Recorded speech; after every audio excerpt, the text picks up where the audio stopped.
Hello, everyone. If you want to get inspiration, motivation, and hacks about life, career, and writing, this is the channel for you.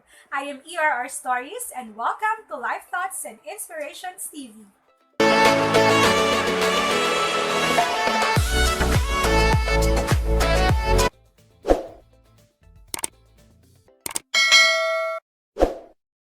Hello, everyone. Welcome back to Life Thoughts and Inspirations channel. And for today's episode, we have with us Miss Leila Rispens-Noel. She is a development worker, social entrepreneur, and an aspiring writer. She hails from Bansalan, Davao del Sur, but at the moment she lives in the Netherlands, her second home.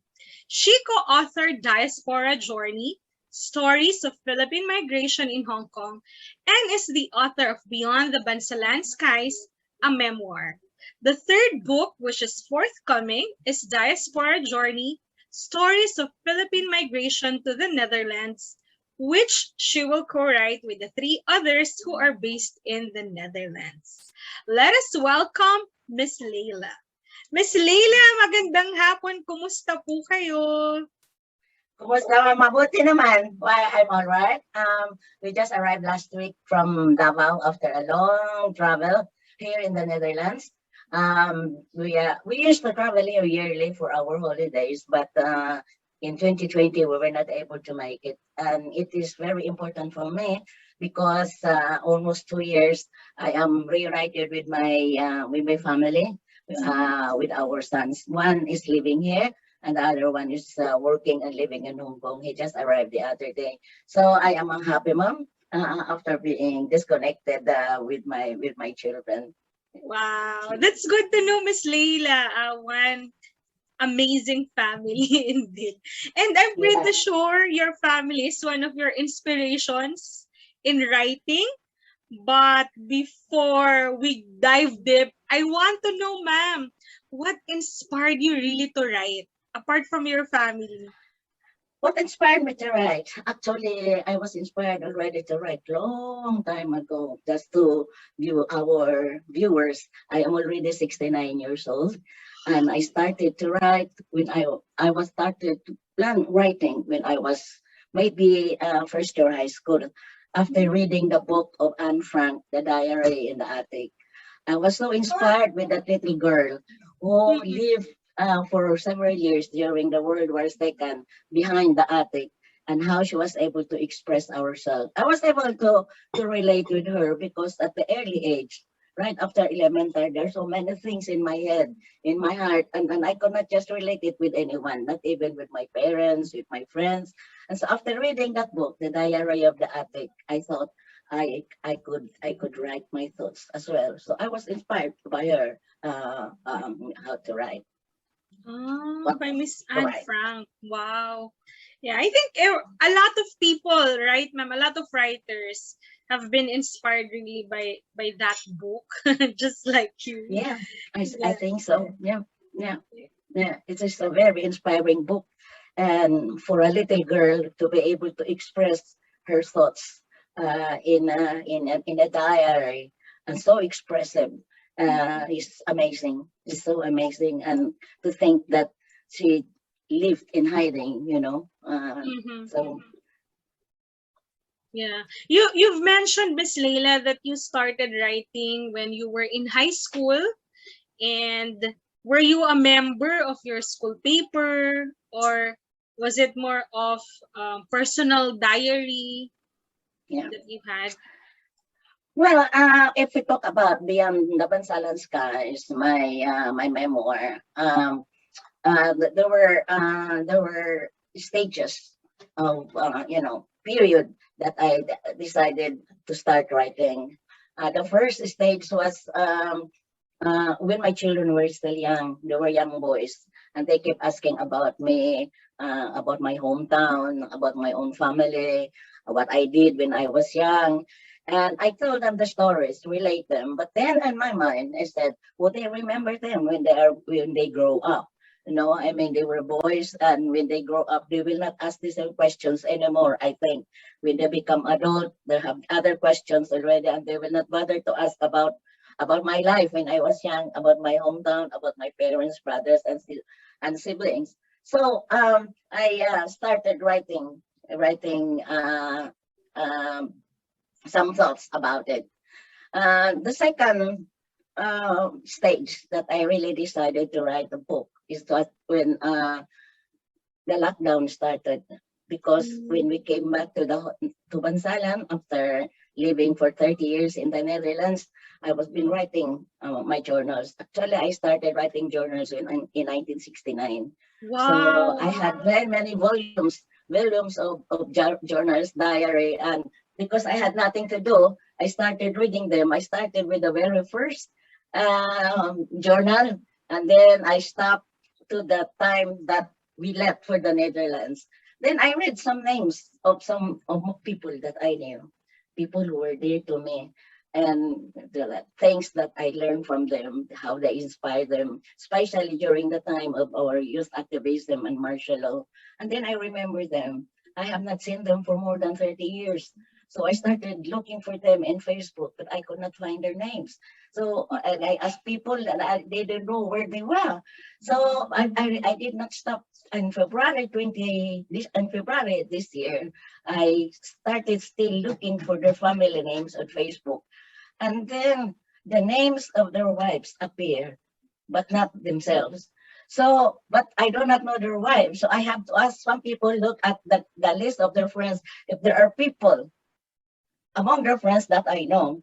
And that's the case. I was able to connect them and ask their friends or my friends to connect them.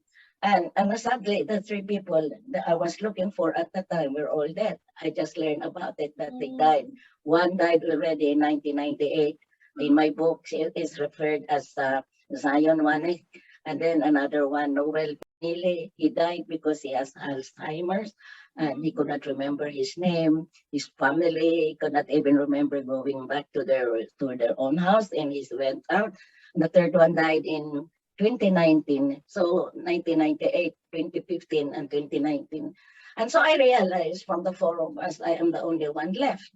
And I said, it is my moral duty to write about our story, because if it happens to me like Noel, that God forbids I got Alzheimer's, who else will tell our story? So, ganon ang nangyari. And because also of the lockdown, I had so much time because I am a very active person. I'm always everywhere. I had no time to sit down and write. But because I had so much time on my mind, I started writing. Actually, I started writing in February, side by side with Diaspora Journey, stories of Philippine migration to Hong Kong.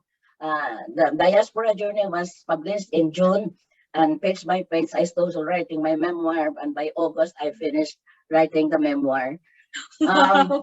Medyo mabilis kasi I had journals and I had my memories, and that memories actually is parang sa akin is a heavy burden, you know, na I have to release it from my system. I have to tell someone about what I know, and that's why flowing yung pagsulat ng memoir.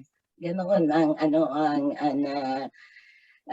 nangyari na how I started it. Well, I started writing very young, but they were all unpublished. I've been writing essays. Of course, when we study, we write term papers, thesis, you know, pero iba yung memoir.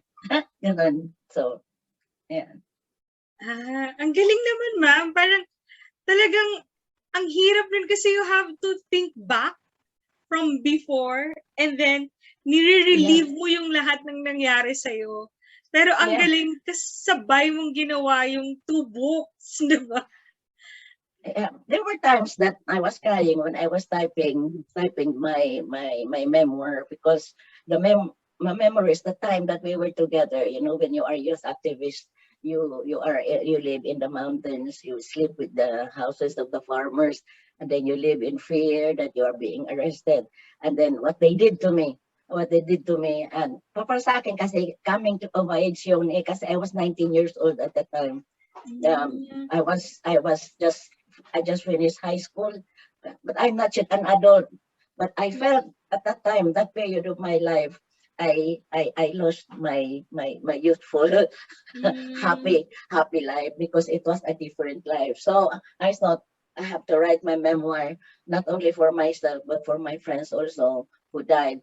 And there were three who died of natural causes, but there were others pa rin na they died during encounters. They were detained or whatever. So there are so many things in my head, and I thought I have to write the stories before makalimutan na lang. So that is one of the purposes of my memoir actually. Yeah. Okay. So, ma'am, what are your tips to aspiring writers? Because a lot have siguro would try pero would not succeed na finally ma-produce yun. Ano po yung tips nyo, ma'am? Mm, mm, mm. Ito, parang cathartic din yung writing. It's also therapeutic because I was actively recruiting young people, sometimes 13 years old from the peasant sector, and recruited them to join our organization. And I mean, I learned that there was one incident, and you will read it in my book. Their place was raided, and I told them to go home to their families for safety. And then they said, no, they will stay. And then a few weeks later, it was raided and a few died in that military encounter. And I felt so responsible for them. I felt so responsible for them until today. And I thought, have I, stopped? I have disrupted their lives because I recruited them, and then here I am alive, and they are gone. So para na rin nare-relate ko yung story, and I hope some of them would forgive me, and also my closest friends would be proud of me that I was able to tell the story which they were not able to tell. Yun ang gist ng memoir. It was a sentimental journey and at the same time a cathartic journey for me. Now, I feel better now after the book was published. Okay. What's good with your sharing, Miss Leila, is you really mention writing is also really therapeutic. So, for those writers out there, one tip that we can get from Miss Leila is to treat writing as a therapy also, right, Miss Leila? So you can release your emotional setbacks, the pain of the past, right, and also inspiration as well. Yeah, that is the ang book ko kasi is divided into three parts. My childhood will almost occupy half of the book. And it is the memory of my hometown, which is rural area. Na at that time, our playground was the forest, and then we swim in the river. Para sa akin, my hometown now is quite different in my youth. So when I describe it, hopefully, people in Bansalan and others who are interested in Bansalan would know what life was it in the 60s, especially. And for future generation, they would remember what Bansalan is, because I really describe it lengthily what we did when we were young. And the second part is yung youth activism, and the last part, which is just 2 chapters about my life in the Netherlands and Hong Kong, which is actually in my memoir was just a teaser. My youngest son even complained, why did you write one chapter only about Netherlands when you lived for 30 years? And then Hong Kong, 4 years. I said, well, if I write about Netherlands, the book would be how many pages anymore, and it will not interest the readers anymore. So that might be another project to write about Beyond Bansalan Skies first, and then maybe under the Dutch skies. My 30 years in the Netherlands, but one project at a time, because it's not easy to write. Yes. You've mentioned, ma'am, that it's really not easy to write, but what makes it easy for you? What is not easy Yes. in writing? My In challenges. writing. Yes. The challenges is, although I love writing, I write, and write. When I was still young, I just write anything. When I am angry, when I am sad, lonely, I always write my feelings, and I just write it. And by the time I finish my writing, I am not angry anymore. I am not lonely anymore. I cured myself. But writing something which is serious is something that I have to overcome, because Mm. I lack confidence that I have the skills in writing, especially a memoir is creative writing, and I don't have the techniques. My background is accounting, and I've been writing project proposals, so technical papers, Technical. essays, and writing memoirs is different. So that was one obstacle that I have to release my mind, that I could write. I could write. And if I cannot do it, took me courage to ask people, because I was so ashamed to show my manuscript to somebody else, because it's a poor quality, So I'm so ashamed to show to someone what I did, what I wrote. But the first step that I did was to contact Cindy Wong, who is a good friend of mine in Hong Kong. We were together with a program for domestic helpers in Hong Kong, and she introduced me to Emerald Blake. So I said I want to follow coaching program with Emerald, just to help me organize my thoughts, and I'm glad I did it. The next step I did is that I know a good friend in Davao, Carl Gaspar, who is a good writer, very prolific writer. He's a good friend, and he knows my life, but before the martial law. He did not even know my life before martial law, because we met, before 1975. We met in 1970, but my life before that was made for him. So I showed to him my manuscript, and he said, Lana, you wrote that. Because yes, I wrote that. And he said, you finish it. And then, and so that was the time that I was encouraged to write. And then he referred me to another friend to be my development editor. And since the time, I was guided. Sometimes I rearranged the paragraphs. There was a story. And so that was the obstacle. The first thing is accept that you cannot do everything, and you can always ask people to help you. Otherwise, you will not be able to continue doing, or even if I finish doing my work, it might not be as good without their help. That was my how I overcome the challenges, and the biggest challenge. What to write was not my problem, because I have so many stories, but how to organize the story in a sense that the readers will be captivated and read them. I need assistance from other people. Yan. Napakaganda ng sinabi niya, viewers, sa writing, like what Miss Leila mentioned, we should be able to really accept help from other people, right? Ayan. Meron po ba kayong writing motto, Miss Leila? My writing motto actually is just write. Just write and follow your own voice. That's what I did in the memoir. In the memoir, the technique I used was storytelling. I thought I have to tell my story to someone who do not know me. And if I tell a story to someone who doesn't know me, I should write it simply, that they can understand, and factual, truthful, because I am writing about events and people. So I did some research also on the events, kung tama ba ito o hindi. And because it has involved some people, I have to write with respect, because their families are still alive. So that was very careful. And then I started writing some names, including some names. And sabi, dami mo namang pangalan na mention. Sabi ko, if I do not mention them, the story is not complete.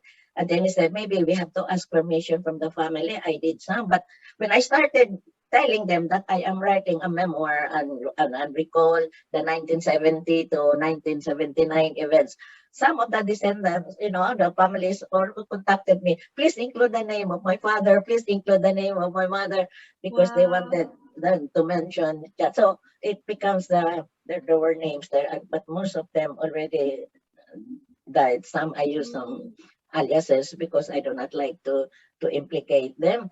But that's it. My writing style for the memoir. It's if you call it style, is storytelling.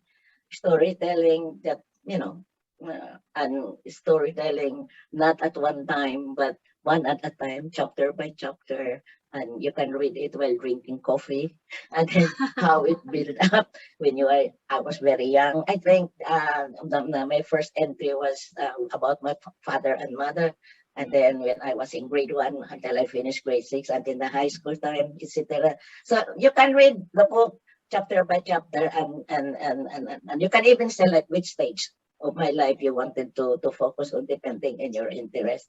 And I hope the readers indeed will be interested to read. But if they are there are few only who would like it, I'm not bothered also because in the first place, some of the books can only be appreciated after so many years, not maybe now. And I have not also the illusion it becomes a bestseller.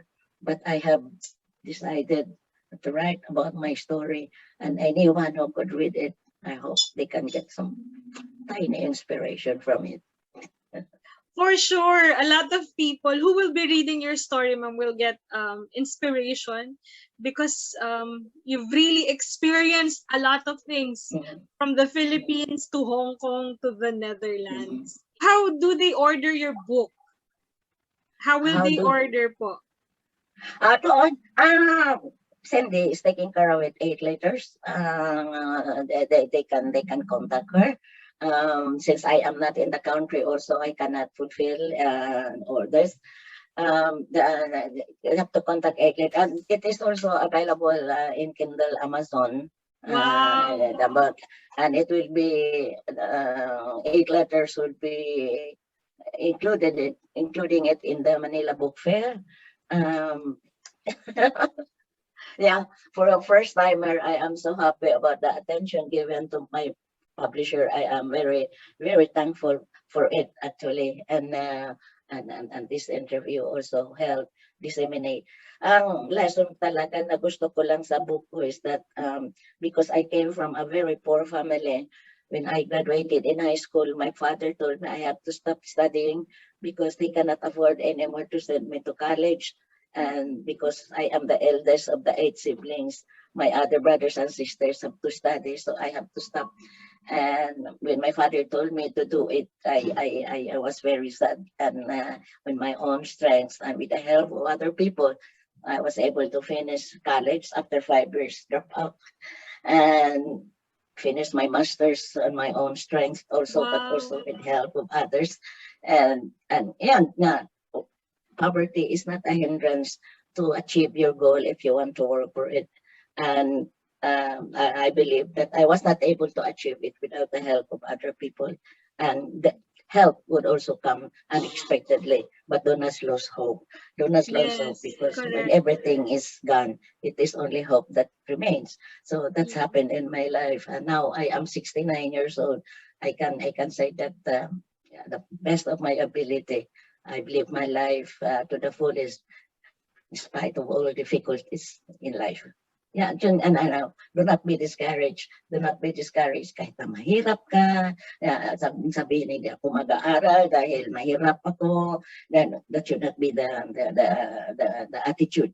So when I finished my studies and I was able to work, I decided to give back.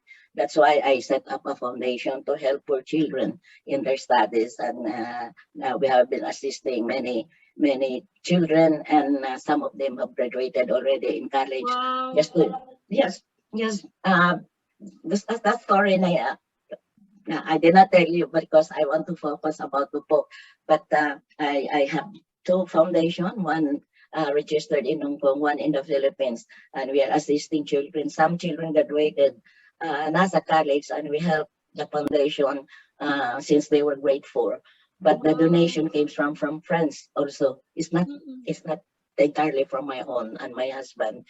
So that's the way I have to live. I want to give back because I have been blessed. While I was struggling, some people came to help me. Yeah. Wow. Praise God for your life, Miss Leila. So you have to read my book. Yes.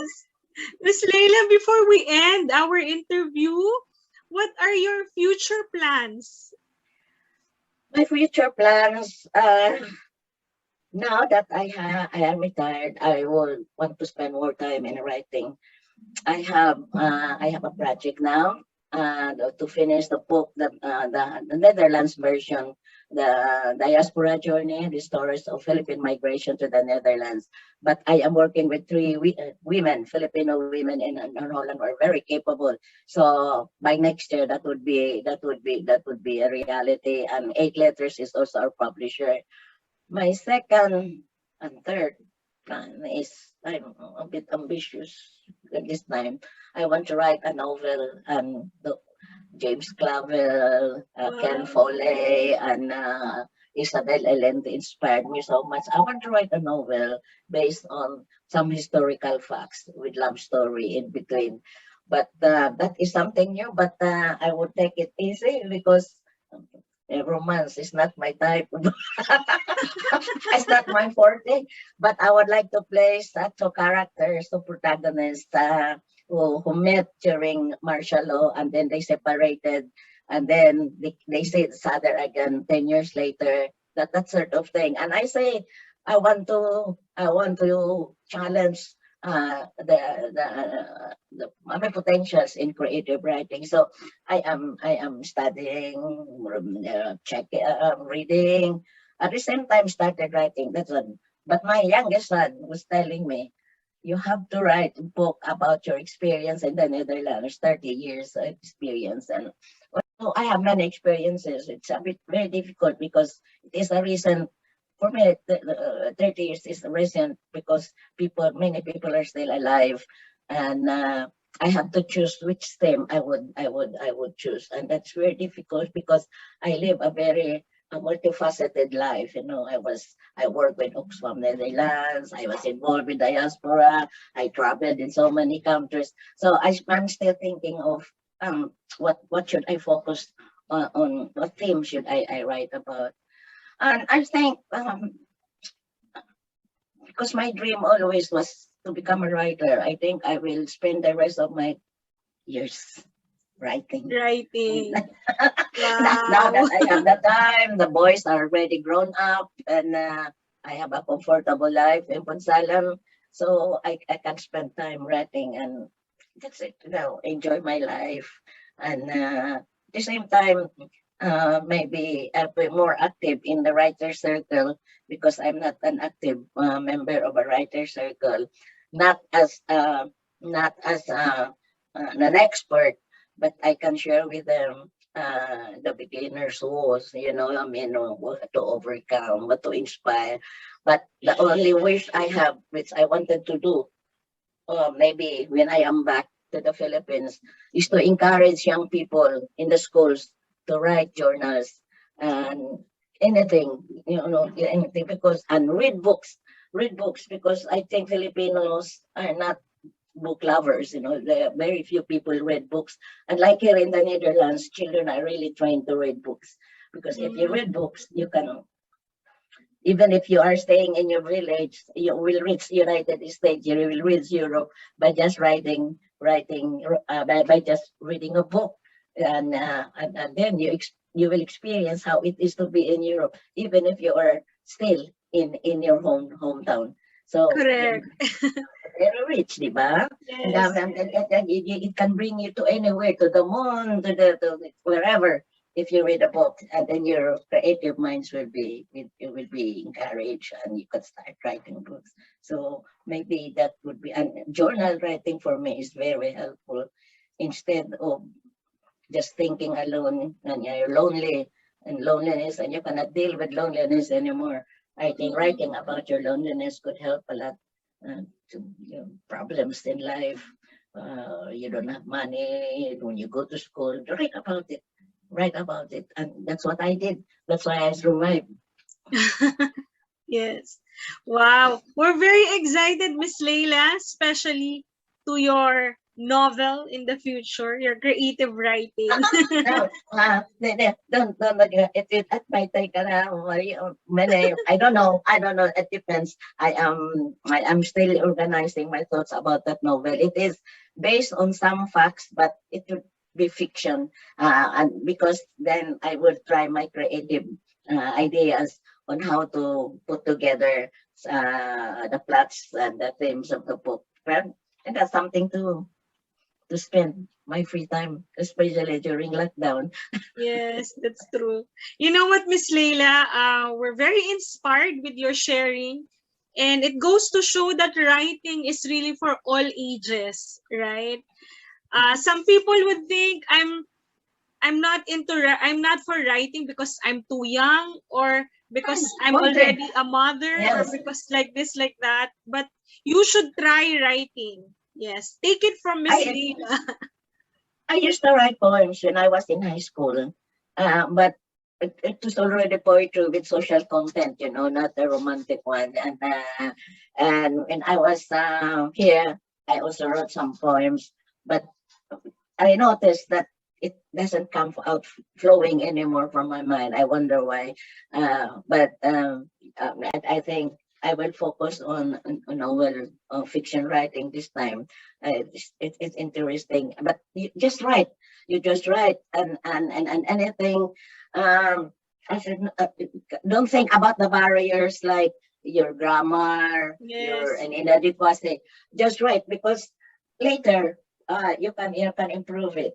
But at Correct. least you have. Yan na, nagbabasa ako ng ating journals diary. Natatawa ako sa English. I wanted to say something at that time when I was 19 years old, but I could not express it well in English kasi mahirapan akong sumulat ng Cebuano, which is my dialect at home. So it's English. Ang daming grammar, but it doesn't matter. It is the thought that counts, and that could be the basis of a future book. Yun ang ano ko. Yes, very true. Thank you so much, Miss Leila. And to Thank all you, our viewers, Elydia. And yes, thank ma'am. you so much. I hope the book will inspire you. And thank you for the honor of being interviewed by you. Thank you so much. And Cindy too for referring me to you. Take care. Yes, thank you, Miss Yeah. Cindy. I will place in the description box, Miss Leila, the link of 8 letters so Yeah, that we yun. Yung can Leila order your Rispens-Noel, yung Alice in Hong Kong, yung is ignore that. Just Leila Rispens-Noel. Yeah. Yes, I have yes. my Facebook, the same name, Leila Rispens-Noel, and I have an author's Facebook, also the same name. Author, Leila Rispens-Noel. You can read more about the book there. There. Thank you so much, ma'am. Oops, our lipstick. Thank you, Thank you so everyone. much. Thank you, Elydia, for the very inspiring interview also. Thank you so much. Thank you. God bless you, ma'am. This has been Errstories, and with me is Miss Leila Rispens-Noel. See you again next time. Bye! Bye! Bye, ma'am. Take care. Ingat Thank sa kayo you. lahat. Ingat po. Bye-bye. Bye-bye. Thank you for watching my video. Please don't forget to subscribe, like, and share to your friends. And yes, always remember Philippians 4:13, I can do all things through Christ who strengthens me. Bye-bye!